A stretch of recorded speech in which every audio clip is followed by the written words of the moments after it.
दोस्तों, welcome back to my channel. तो स्वागत है आपका मेरे चैनल पे। मेरा नाम है गोपाल और आज मैं लेके आया हूँ आपके सामने क्लाउड के वो बेनिफिट जिनके बेस पे आप अपने इंटरव्यू को क्रैक कर सकते हैं। कि भाई सिंपल लैंग्वेज में समझें कि क्लाउड के वो एडवांटेज जिसकी बेस पे आज क्लाउड मार्केट में छाया हुआ है। ऑन प्रमाइसेस हार्डवेयर, जितने भी हार्डवेयर डिवाइसेस थे सबको उसने पीछे छोड़ के अपने एक वर्चुअलाइजेशन के बेस पे उसने क्लाउड में मार्केट में अपनी पकड़ बना के रखी है। तो सबसे पहले एक बेनिफिट की बात करते हैं जिसका नाम है कॉस्ट। जी हाँ, क्लाउड कंप्यूटिंग में एक कॉस्ट इफेक्टिव सॉल्यूशन है जो कि हमें एक वर्चुअलाइजेशन सर्वर प्रोवाइड करता है जिस पे हम अपने डेटा को स्टोर कर सकते हैं, अपने एप्लीकेशन को रन करा सकते हैं। जैसा कि अगर मैं ऑन प्रोमाइसेस की बात करूं तो ऑन प्रोमाइसेस पे हमें हार्डवेयर परचेज करने पड़ते थे, चाहे वो रैक हो, चाहे स्विचेस हों, चाहे सर्वर्स हों या पावर कूलिंग हो, और उसके लिए उसे मैनेज करने के लिए हमें आईटी सपोर्ट एक्सपर्ट की ज़रूरत पड़ती थी। तो इन सब का अगर हम टोटल कॉस्ट मिला के चलें तो ऑलमोस्ट ये 40-50 लाख रुपए पड़ जाता है। तो इसी कॉस्ट को बचाने के लिए क्लाउड मार्केट में आया है। तो इसलिए हम कहते हैं कि क्लाउड एक कॉस्ट इफेक्टिव सॉल्यूशन है। तो सेकंड बेनिफिट की बात करूं तो सेकंड बेनिफिट जो कि हमारा स्पीड है।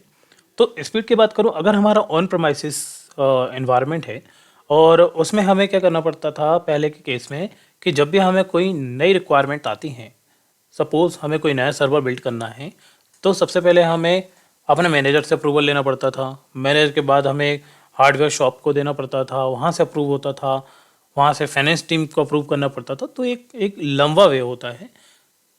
अप्रूवल के बाद वो अपने आईटी टीम के पास जाता है, आईटी टीम उसको आती थी, आईटी टीम लगाती थी, पैचिंग वगैरह रैक वगैरह में सेट करती थी, तब प्रॉपर हमारा सर्वर रन होता था। ओके, तो इन सब प्रोसेस में ऑलमोस्ट हमारा 7 से 10 दिन लग जाता था। और क्लाउड की वजह से हम उसी सर्वर को सेम कॉन्फ़िगरेशन के साथ, सेम रिक्वायरमेंट के साथ हम with in a 2 to 3 minute में इसको बिल्ड कर सकते हैं, इसको डिप्लॉय कर सकते हैं। और साथ ही हम इसके अंदर अपनी एप्लीकेशन डिप्लॉय भी कर सकते हैं जो कि हमारी 1 से 2 दिन के अंदर हो जाएगी। हमारी एप्लीकेशन लाइव भी हो सकती है 1 से 2 दिन में। तो that is a called of speed. Within a 2 और 3 मिनट में हमारा सर्वर बिल्ड हो सकता है। तो ये हमारे क्लाउड की एक फ्लेक्सिबिलिटी है जिसकी बेस पे क्लाउड हमें विद इन ए मिनट में हमें सर्वर प्रोवाइड करता है।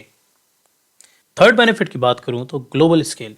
तो ग्लोबल स्केल का मतलब ये होता है कि हम किसी भी रीजन में, किसी भी कंट्री में हम सर्वर को डिप्लॉय कर सकते हैं।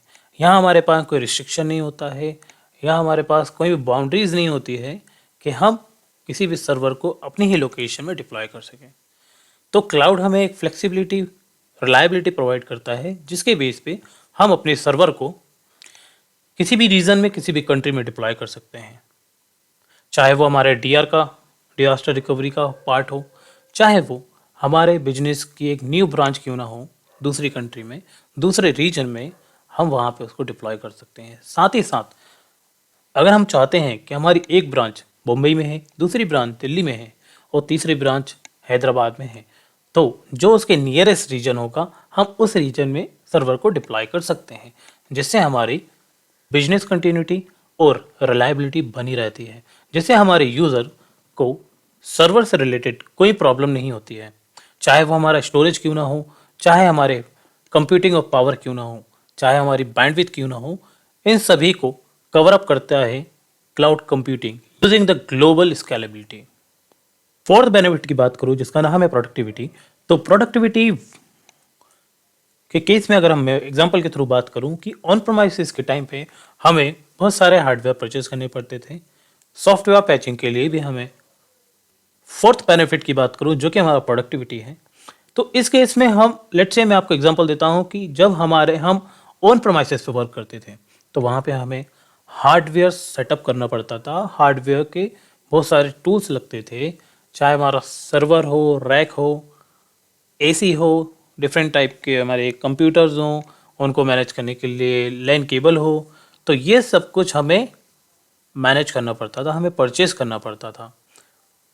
इन सब को मैनेज करने के लिए हमें एक आईटी टीम बनानी पड़ती थी ताकि वो सब इसके ऊपर सेट कर सकें। तो ऑन प्रेमाइसिस डेटा सेंटर में हमें हार्डवेयर परचेज करने पर हमें बहुत सारा पैसे खर्च करने पड़ते थे। प्रोडक्टिविटी के बेस पे हमारे कॉस्ट इफेक्टिव सॉल्यूशन भी प्रोवाइड करता है क्लाउड कंप्यूटिंग, जो कि बहुत सारे टास्क विद इन एक मिनट में कर सकता है। अगर हमारे हार्डवेयर डिवाइसेस होते हैं, फिजिकल डिवाइसेस होते हैं, वो एक टाइम लेता है। पर हमारे अगर हमें बिजनेस को इम्प्रूव करना है, बिजनेस को ग्रो करना है, तो हमें क्लाउड कंप्यूटिंग का यूज़ करना ही पड़ेगा। फिफ्थ बेनिफिट की बात करूं कि रिलायबिलिटी, तो क्लाउड कंप्यूटिंग हमें ऐसी रिलायबिलिटी प्रोवाइड करता है कि जिस बेस पे हम कहीं भी बैठ के इंटरनेट के ज़रिए अपने डेटा को मैनेज कर सकते हैं। अगर हमें डेटा का बैकअप लेना है तो हम with in a minute, with in A click पे कर सकते हैं। अगर हमें डेटा को डिज़ास्टर रिकवरी से बचाना है तो उसको भी हम सेट कर सकते हैं, ताकि हमारा बिजनेस कंटिन्यू चलता रहे, उस पर कोई इफेक्ट ना आए। तो इसके लिए हम डीआर सॉल्यूशन भी लगा सकते हैं। ऑन प्रोमाइसेस की बात करूं तो ऑन प्रोमाइसेस में हमें अगर उसका डीआर बनाना है तो हमें एक नए सिरे से एक नया सेटअप बनाना पड़ेगा with the same configuration of the existing server. तो हमें एक नया सर्वर लेके आना पड़ेगा, उस नए सर्वर में हमें फिर से इंस्टॉलेशन करनी पड़ेगी, जो कि एक लेंदी प्रोसेस होता है। हमें मैनेजर के पास जाना पड़ेगा, अपने सीनियर से अप्रूवल करवाना पड़ेगा, फाइनेंस टीम से अप्रूवल करवाना पड़ेगा, तब जाके हमारे पास एक सर्वर आएगा जो कि हमारा डीआर के लिए रहेगा, और उसे कॉन्फ़िगर करने में ऑलमोस्ट हमारे 4 से 5 दिन लग जाएंगे। तो भाई क्यों ना मैं सीधे जाके अज़ूर का पोर्टल लेके एक्सेस ले लूँ और वहाँ पे जाके मैं अपना डीआर बना लूँ। तो क्लाउड हमें एक रिलायबिलिटी प्रोवाइड करता है जिसके बेस पे हम अपने बिजनेस को रुकने से बचा सकते हैं।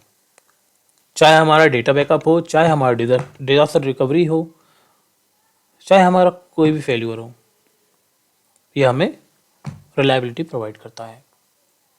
लास्ट बेनिफिट की बात करूं जो कि बहुत इम्पोर्टेंट है, ओके, आपको इंटरव्यू के टाइम पे भी पूछा जाता है, सिक्योरिटी। कि भाई आपके क्लाउड में ऐसी क्या सिक्योरिटी है जो कि हमारे ऑन प्रोमाइसेस पे, यार वहाँ पे तो फायरवॉल भी हमें नहीं दिखता, वहाँ तो हमें वीपीएन भी नहीं दिखता, वहाँ हम फायरवॉल कैसे लगाएंगे, फिल्टरिंग कैसे करेंगे, डिटेक्शन कैसे करेंगे, डिफेंडर क्या रोल करता है। तो ये सारे सिक्योरिटी के जो टूल्स होते हैं वो क्लाउड अपने बैकएंड पे मैनेज करता है। क्लाउड अपनी बाउंड्रीज पे फायरवॉल को सेट करता है, आपको सबनेट लेवल पे एक सिक्योरिटी देता है, आपको सर्वर लेवल पे एक सिक्योरिटी देता है कि आप अपने रिक्वायर्ड पोर्ट को वहाँ पे मैनेज कर सको, वहाँ पे खड़ा कर सको, ताकि आपके जो भी एंड यूज़र हैं जो सर्वर को एक्सेस कर रहे हैं तो वो वाया पोर्ट के थ्रू या वाया पब्लिक आईपी के थ्रू आपके सर्वर को एक्सेस कर सकते हैं। तो क्लाउड ने अपनी खुद की अपनी एक सिक्योरिटी बाउंड्रीज बना के रखी हैं जिसके बेस पे वो उसके डेटा को आपके सिक्योर करता है। चाहे वो आपका नेटवर्क सिक्योरिटी ग्रुप हो, चाहे सबनेट लेवल का सिक्योरिटी ग्रुप हो, NSCL हो, फायरवॉल हो, डिफेंडर हो, तो इन सारी सिक्योरिटी को क्लाउड मैनेज करता है अपने बैकएंड पे। तो उम्मीद है कि आपको ये वीडियो पसंद आया हो, और पसंद आया हो तो लाइक, शेयर और कमेंट करें, हो सके तो चैनल को सब्सक्राइब करें। ऐसे ही और वीडियो के लिए चैनल में बने रहें। मैं जल्दी आपके सामने नए नए वीडियोस लेके आता रहूँगा इसी सीरीज़ पे। Thank you, bye bye.